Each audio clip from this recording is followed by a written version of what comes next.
What is up, everybody? My name is James D. Fury, and this is Blackballed. 400 episodes. You know, Dean Blundell taught me a long time ago that it really doesn't matter what the number is.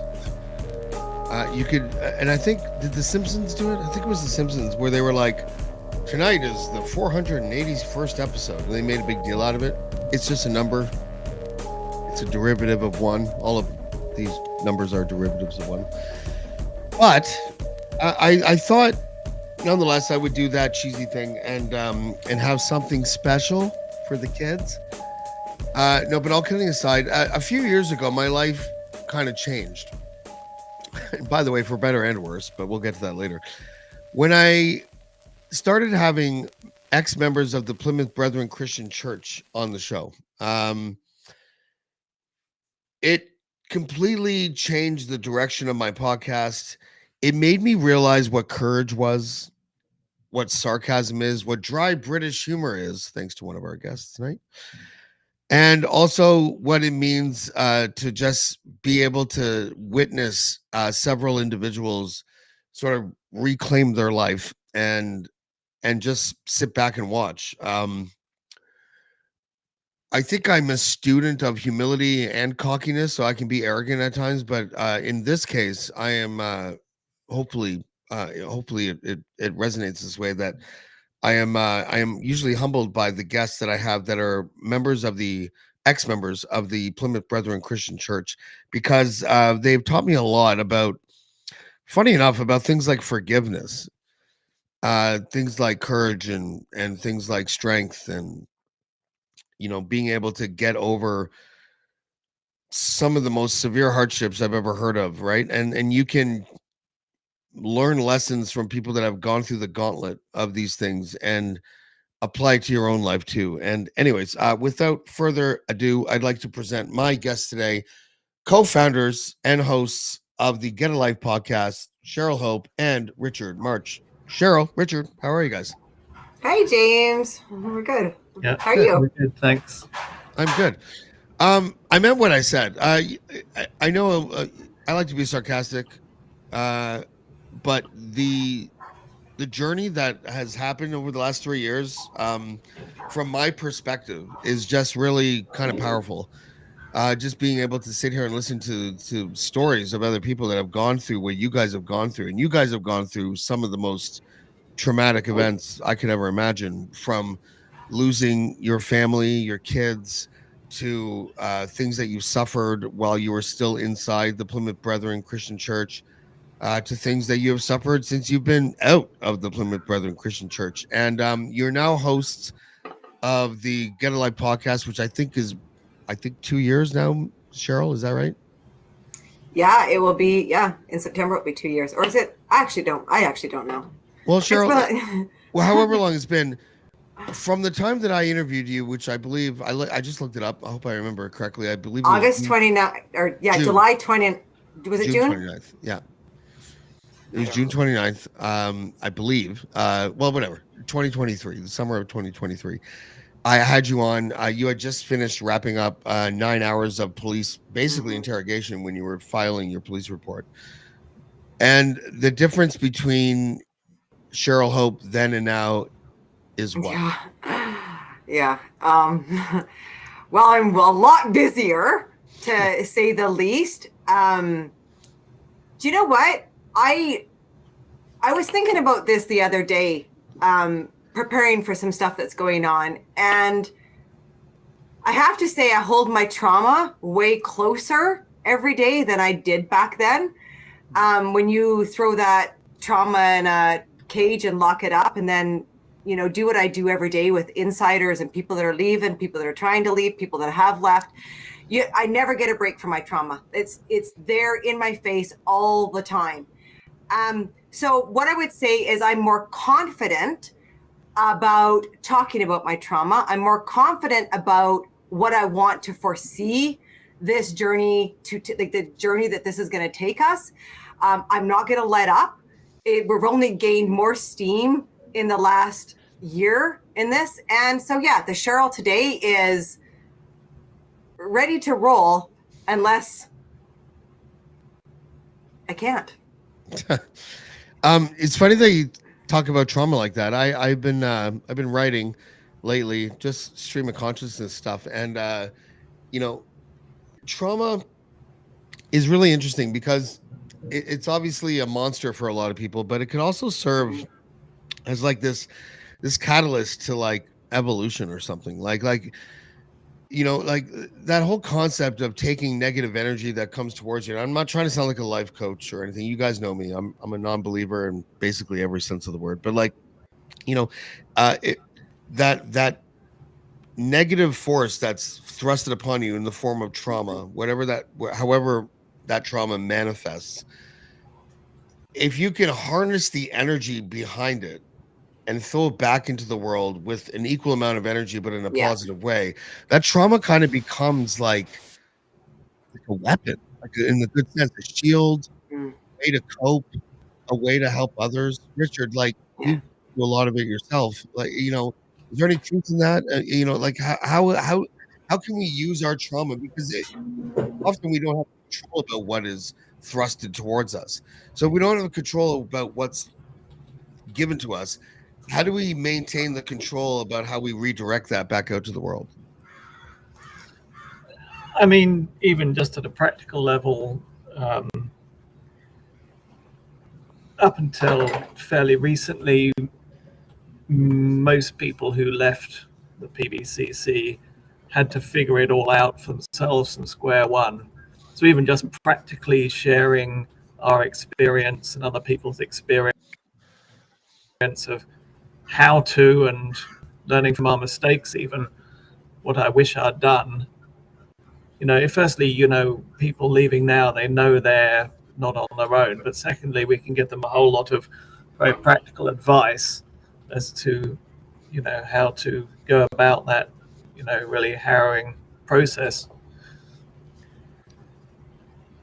Yeah. Yeah, go Go on. ahead. No, please go. There's also like the emotional energy that you get, and that is it's anger and it's the desire for a sense of vindication. But Yeah.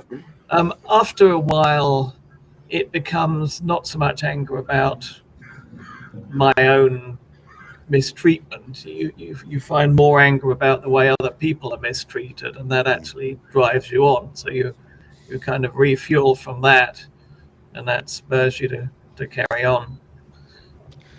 Yeah, that's there's a selflessness that comes with it. Like, listen, like I know there's been some controversies, and I won't mention any names, but like on the Plymouth Brethren ex-member pages on Facebook about people that have good things to say about being about the organization as a whole. And I don't want to get into that, but what I would like to do is nibble on the edge of that for a second, because a lot of the people that I've interviewed over the last 3 years have talked about not the organization being a positive force, but how some people, that even the people that are all in, are a lot of them are good people.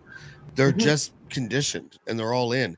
And it fosters an interesting like subset of forgiveness stories, of people who um hold the organization mostly responsible for the abuse that they suffered, more so than the individual that gave them the abuse. Now, I don't know if these things are right or wrong. I'm sure there's blame to share, but there is an interesting thing that again with trauma, that it creates within us, I think, an ability to be a little bit more cognizant of what other people are going through. Cheryl, is that what you found while Mhm. interviewing ex-members yourself? Mhm. Absolutely. Yeah, it is like so many of us, we don't hold everybody the 54,999 people accountable there. I hold one person accountable right now, and that's Bruce, right? Because he Yeah. is at the top of it. He's the one that's calling the shots, and then all of his minions are below him. Do you know, I've been in a conversation just over the last couple of days with a young insider who is very, very brainwashed. And she was challenging me on some things. And I ended up taking the conversation privately with her. And I thought this is the perfect opportunity for me to be able to have a conversation with her and find out, like, give her some information on like what lands on my lap, right? Like, I can't even explain to you guys the shit that comes through my inbox, the stuff that lands on my lap, it's just heart-wrenching. So I was having this conversation back and forth, and she was really sticking to her guns about Bruce. She was really sticking to her guns about her experience in there. Obviously, she probably was somebody who was very high up on the ladder and was allowed to do a lot more than these other teens that I'm talking to, right?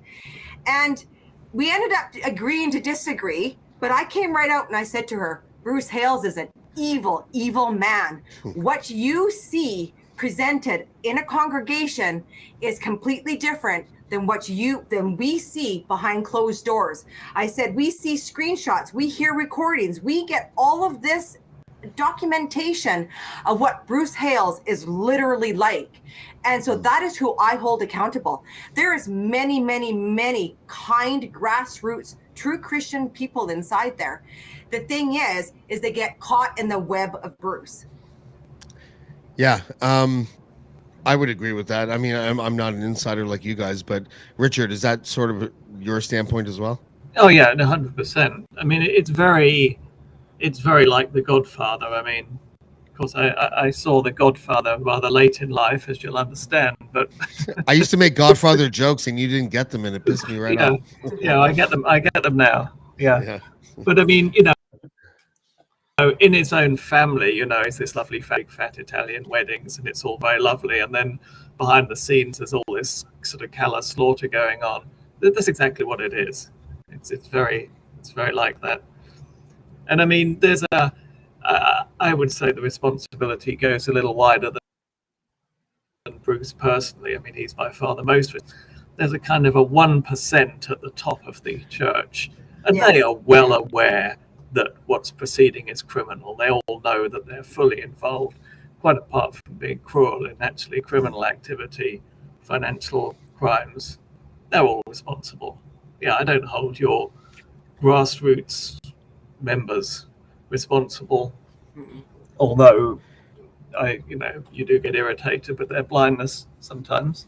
But then, if I hadn't been so brutally mistreated myself, I'd still be in there and thinking the same as they did. So yeah, I was having I had an interesting conversation with Cassie Davies the other night, and just talking about the experience that she went through when just before she left, and the intervention, and that the plying through alcohol was used, and the sort of like bombardment of friends and relatives to try to get her to stay, and I was just like, it's crazy when you think about.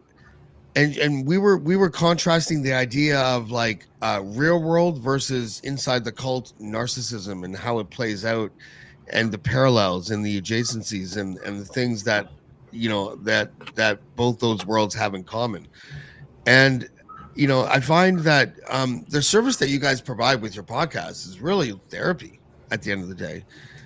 Do you get that feedback, Cheryl, that a lot of it all the time? Yeah. So because their voices are finally being heard, right? So they finally get to be able to take off that belt of being silenced and actually be able to tell the world how they're really feeling. It's the thing that is so sad about all of this. And I go back to the controversy that just happened on Facebook just recently. And then just this conversation that I'm having with this. I mean, there's lots of different insiders that reach out to me. It's not always just people that want to leave. Like, I have these conversations. The thing is that I have zero tolerance for is when someone says that there's just a bad apple here or a bad apple here when it comes to child sexual abuse. I don't care. I don't care if you're on the bottom of the ladder, if you know someone is being sexually abused, you are being held 100% accountable if you have the capability to pick up a phone and call the police. So when people come on and cause these little stirrings that we get of like, oh, you guys are like, you're dramatizing, you're over exaggerating. I can guarantee you that if I handed you over my laptop, you would be sobbing a third into it. Because we've got to stop this gaslighting. We have to stop making excuses. These people inside have to, excuse me, I'm like getting riled up here. We have to stop. It's foaming at the mouth, Cheryl. Relax. Foaming at the mouth. I've had a very, very emotional It's all good. 48 hours. So I am riled up right now, and I'm just getting over the flu too. So It's on all top good. of that, No. but like these little tiny excuses that they feed to their members that then believe that that's what's happening, that there's just one bad apple here, one bad apple there. Oh, this doesn't happen everywhere. And I'm telling you, yes, this is a global systemic issue. So I am a fighter. I am a fighter, and I will defend things to the bone. Poor Richard always has to pick up the pieces after I'm done. But it's while he wipes your spittle off of his I Exactly. scraped them off the ceiling, you know. Yeah. But like, yes, it is therapy for people coming on, but we get the backlash that comes with it is very much there too. So for one thing that we put out, we get punches back. And can I add something to what you just said? Because I think it's important that people understand, like, what you're saying is absolutely true. I don't know if you realize how controversial your statement is in the real non-cult world, where certain activists, and I'm not disparaging anyone, but I'm just saying certain activists will always tell the media or whoever will listen that there's no wrong way to report, that if you didn't want to report something for years and years and years, that's your prerogative. And even if there's all these other victims that happen in between, they don't hold them personally responsible. Now, while I agree with that at a certain level, like obviously the person that perpetrates is the one responsible, we've conditioned victims to feel like they are not capable of helping other potential victims. And that's what makes me a little bit like, oh, wait a second. Like I have a daughter. She's only 9. She just turned 9 2 days ago. Happy birthday, baby girl. Love you. But you know what I mean? Like, she just turned 9 a couple days ago. But I want to instill in her this idea that, like, if something happens to you, fucking say so right away. Now, will I falter and blame her for being a horrible person if she doesn't? Of course not. But this idea that there isn't a right answer in that scenario, while delicate, that conversation, I think you're absolutely right. I think that if you know something is going on with you or with someone else, especially with someone else in many ways, you have a duty to sort of protect potential future victims, I think. Inside that's there, they do.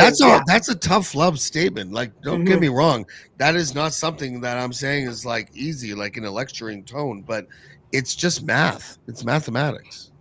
You know what? It's when it happens inside there and it's downplayed, and then that gets fed down to these teenagers. I have so many teenagers reaching out to me today. Like, of course, I was at work all day. I haven't had a chance to check my phone. My phone is filled with, again, needing to respond to all these teenagers. But the thing is that these teens have been fed because they're so isolated in their school system now, right? Yeah. The accountability that can happen is just not happening. And I totally get that a lot of people don't even understand what sexual abuse is. Like, I get that. But for these people that are at the top of the whole ladder, fully know they know what sexual abuse is, right? Yeah. It's just, I don't know. I guess I've been a little disheartened over the last probably month over trying to understand how to handle some of the situations that are landing on my lap. I'm a very emotional person, as everybody knows. My emotions are always number one. They drive me, and I'm not afraid of that because those emotions can show me where injustice is, right? So when I get really riled up, I know that is a call to action, right? But sometimes when I'm dealing with these teenagers, I can't just call up the police and say, hey, so-and-so at this address is being abused. I can't, because they're going to show up at that doorstep, and then that child their life crumbles apart. So I'm in a very precarious position of holding a lot of information, but I can't do anything with it. So what I have to do is start knocking at the bricks that I can knock at, which is why I took the opportunity to sit down and talk with this teenager the other day that was praising the world of Bruce Hales. And I'm like, Yeah. you have no idea what he does and behind those doors. Yeah, it's well, listen, like first of all, I wouldn't fuck with you. Like I mean, but jokes aside, that the person that you are now, I'm not saying that there was not anything wrong with you 3 years ago, but you have you were like a cub. And now you're like Yeah. this lioness now. It was hard for me to come up with that. Like, it was hard for me. I'm Yeah. reliving a lot of that trauma right now. Just with things that are happening and going on and things that I have to do. And so I'm having to go down into that cellar that I haven't visited since your podcast, right? I really haven't gone this deep down into it before. And at the same time I'm doing that, I have all of these teens landing on my lap all of a sudden. And it's just, I want to save them. I just want to go in and I want to save them. It's a good thing. I live in I'm not near any brethren at all. And all I want to do is have a private jet and just go around and start picking them up off the world and bringing them back home and just let me love them. That thing I mentioned earlier that Richard responded to, eloquently, I might add. Thank you, Richard. But about trauma and how it's almost like a passenger that you can use as a valuable weapon or whatever. Have you found that as well? Like, have you found that that there is a way to convert trauma into an asset, if you handle it the right way?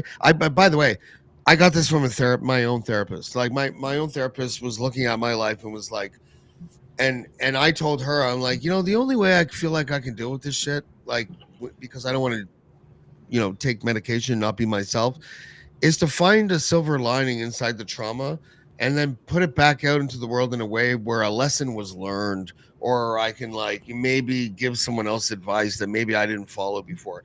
Like, have you been able to find that relationship with your trauma? And there's no wrong answer. I'm just curious. I'm talking to Cheryl. Oh, you're talking to me? Yeah. Yes and no, because there's part of my trauma that I've never exposed to the world. And it is a trauma that is, I don't know. I don't know. I don't know if I'll ever be able to pick that piece of me up and try and comfort it the way it needs to be comforted. I hope for that day. I do hope for that day. But what drives me is we are constantly being able to build something here. Like, Richard and I work very, very, very hard at what we do. Like, I'm talking hours upon hours upon hours in a week of doing what we do. It's such a difference, when you're emotionally invested in something rather than just financial or whatever. Yeah, no, there's no finances here. No, I know. Trust me, I'm a podcaster. I fucking know. Someone asked me the other day, don't you make money off of YouTube? I think I have $3 and some cents in YouTube. That's about it. Just frame that check. It's not going to do anything. Right. But there's a lot of it, like, Rich, I guess, James, like, the platform you gave me was probably the biggest gift that anyone gave me. Like, I think I would never be the person I am today. And we would not be where we are today had you not sat and talked to me the way that you talk to me and just given me a little bit of your own background that made me feel comfortable. So in that sense of coming out and telling the world what portions of what happened to me, those pieces have a voice. And those pieces of me fuel what we do, because I don't think I'll get justice from the police. I'm like 99.9% sure I'm not going to get any justice through the police. If you want to get justice, the police are often not the place to go. What you just said, first of all, I'm humbled. I appreciate it, obviously. I've said this before, and I'm really not trying to be that guy that just acts all polite.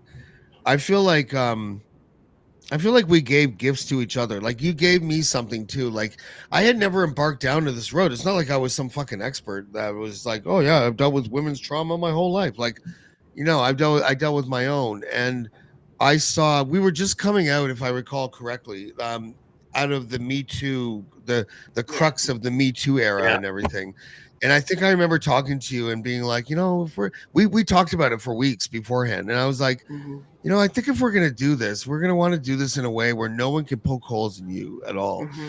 And I think that's when we collaboratively, I think, came up with the idea of a police report as like something that you could stand on and hold your head up and be like, no, man, this ain't just somebody tossing rumors and tossing smack to somebody.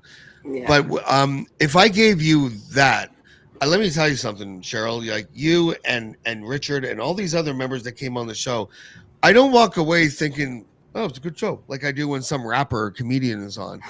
I honestly walk away, and because I'm kind of an emotional guy, I walk away, I pace, have a cigarette, and I think about what was just talked about, and I try to put myself in the shoes of the guest that I just had on, and then I relate it to my own shit, and then I just try to think of what we have in common, and that's when I kind of appreciate not myself, but that the gift that I had in hearing that story. So and that was key, by the way, because after a while some of the stories were getting to me, like, and I realized in hindsight that the reason why I was becoming like impacted, like stress wise, with some of the stories is because I had stopped thinking about it in the way that I thought about it with yourself in the first 15-20 guests that I had on, which was there's this common ground when you experience trauma as a child or just trauma in general, where abuse is present, especially sexual abuse, especially family members, especially people that you trust and all that stuff.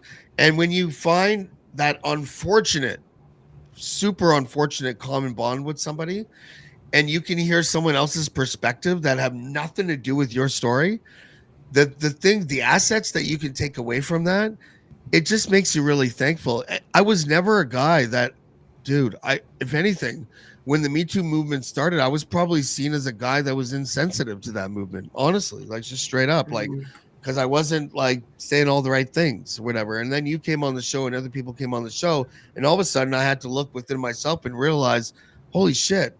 While I still ain't going to use the same phrases as those Me Too people, I have a greater appreciation for all of this, like all these experiences that people have. And just to pivot away from that for 1 second, just to get more into Richard's stuff, I am so locked in with my kids and I love them more than I've ever loved anything.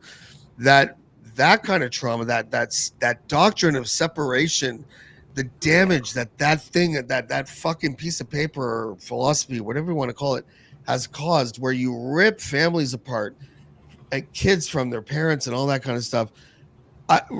Your trauma, Richard, I've never had to deal with. Cheryl's type of trauma, although not as heavy, I have some sort of inkling because, similar things happened to me when I was a kid. But right now, I have an 11 and 9-year-old. I'm sorry, I do not recall how old your kids were when you were excommunicated, but mine are 11 and 9. I don't know what I would do, man. Like, because I know the catch-22 that an excommunicated member of the Plymouth Brethren Christian Church has when they are ousted, which is that if you try to go back for your kids, you end up often making their life even worse than just being estranged from you. Like what, how is the podcast, or just, how has your life in the last few years, now that you got a new daughter who's freaking beautiful, by the way, how has that helped that situation with the trauma of not seeing your own children, or has it? Yeah, I mean, one of the things that really motivates me in the podcast is that it's most effective way to start breaking down the whole kind of fortress wall that the church has put around itself, and therefore it's the most effective way to make a way out for my own children. I mean, it's a little bit like, if you imagine you've got an aquarium full of fish and you want to get one of the fish out, it's very difficult to reach in and grab a fish, right? As soon as you put your hand in it, darts away. But if you smash the glass, then they all get out, right? Yeah. So I'm smashing the glass. But I mean, it's not only if you try and reach out to your children inside, not only are you going to make their lives very difficult, but also that will trigger the priests in there to actively turn your children against you. And I mean, on one of our podcasts, there was someone recalled their parents had been withdrawn from, and the parents were trying to get access, and they were given a letter to their parents that they had to write out and sign, or pre-written for them, saying, "Daddy, I never want to see you again," blah blah blah. That's what happens. Yeah, their website, like the thing that's so annoying and so aggravating is the shit they put on their website. Like they're obviously staying very much on top of our podcast, because every time we have a podcast that goes out, there's a rebuttal happening somewhere along the line. Things are shifting, and the website is the biggest farce. Did you? Yeah. I sent Cheryl. I don't know if we want to play it or not, because it was so funny. But they had like the Plymouth Brethren in-house band. Do you have it up? You should play it. It's so funny. You know what? I'll see. I'm having weird glitchy things with Restream right now, where it's not putting graphics on the screen or the chat things I'm trying to put up. I'll see if I can share my screen, but like just to preamble it in case I can't put it up, I'll try. It's not even bad musicianship, but the song lyrics are all like, "I need a new life," and I'm like, I messaged Cheryl immediately, and I'm like, I think they're trying to send you a message subliminally that they want to get out. Because I'll see if I can pull it up, because it is hilarious. Like. It was on the PBCC Facebook page, which I'm banned from. I couldn't even see it. I had to pull it up on my husband's phone to watch it, but it was funny. I'll pull it up from your phone. From my messages to you. Yeah. Go ahead. The other thing that I wanted to talk about is, like, if anybody hasn't, it was one of our last podcasts on the ICSA conference. Dr. Jill Mitten's presentation is in there, and she goes over the statistics that she's found. It's the early statistics from the research. So if anybody's listening to this and you're an ex-member of a cult, like go watch that and get the link to the research. But the statistics that she pulled up during our time in Montreal at the ICSA conference was astounding, absolutely freaking astounding. Really? I just sat there recording her in the front row, and tears just came I just couldn't believe what she was putting up on the screen. Okay, so, tell me if this works. I'm gonna try. Hold on.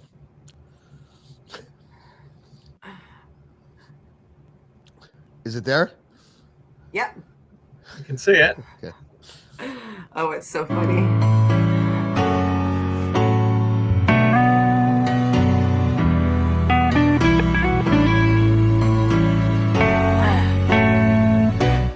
Wake up at the same time every day. I catch the 7:30 train. I grab a window seat, I'm on my way. It's always the same. I'm walking down the street, I always walk. This town I've seen it all before. 100,000 people say small talk. This day is a ball.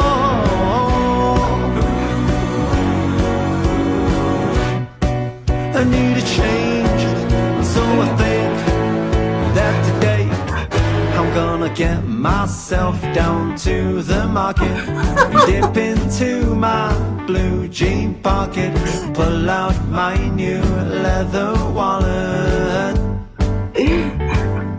How much for a new life?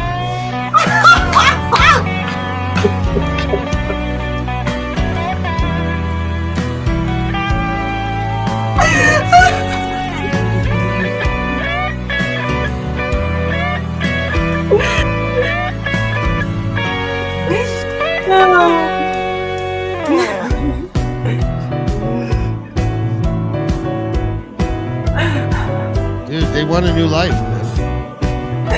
They want to get a life. They you know what I'm saying? I need to find out who they are and message them. Yeah.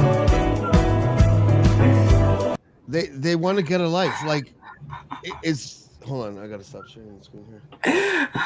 I mean, come on, man. Like if you're happy with your life inside the Brethren, you're gonna say, "I don't need no life but this one, 'cause it's the only life I got," or something. They're like this.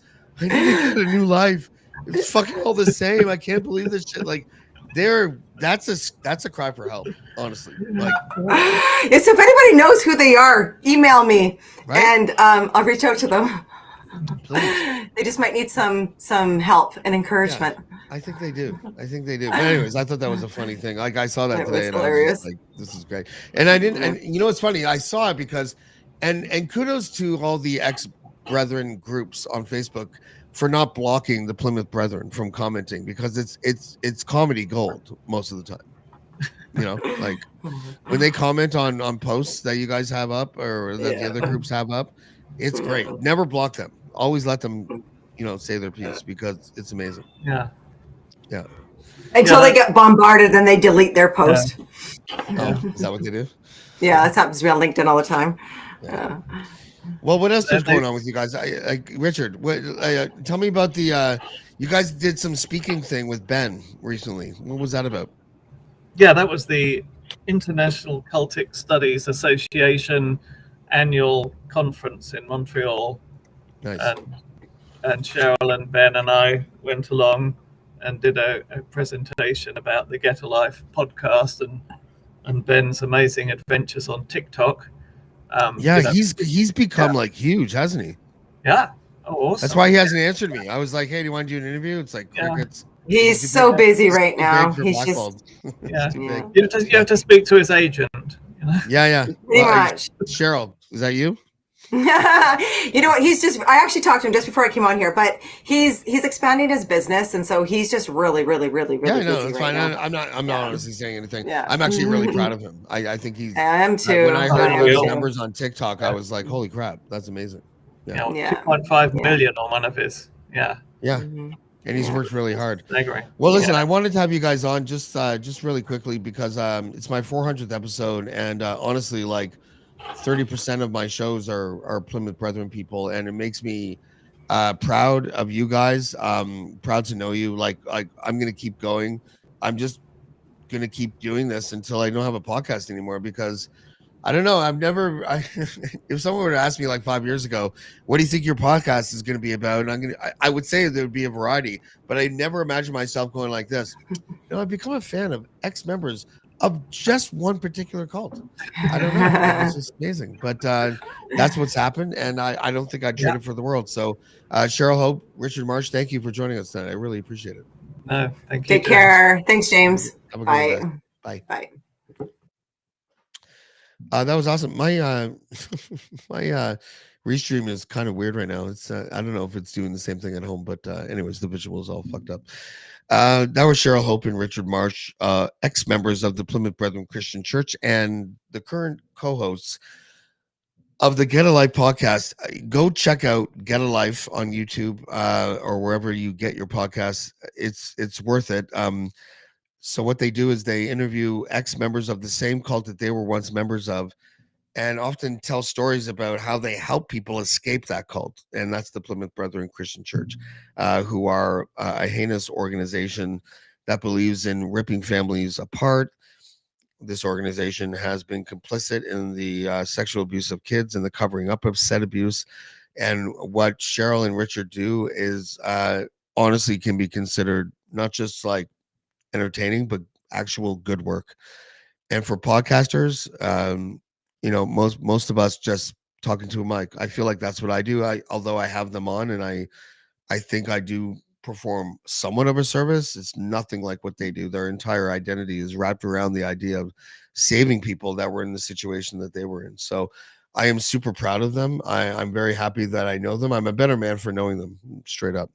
And so I was really happy to have them on, and we will see you next time on Blackballed. Thank you. Blackballed. Blackballed. Blackballed.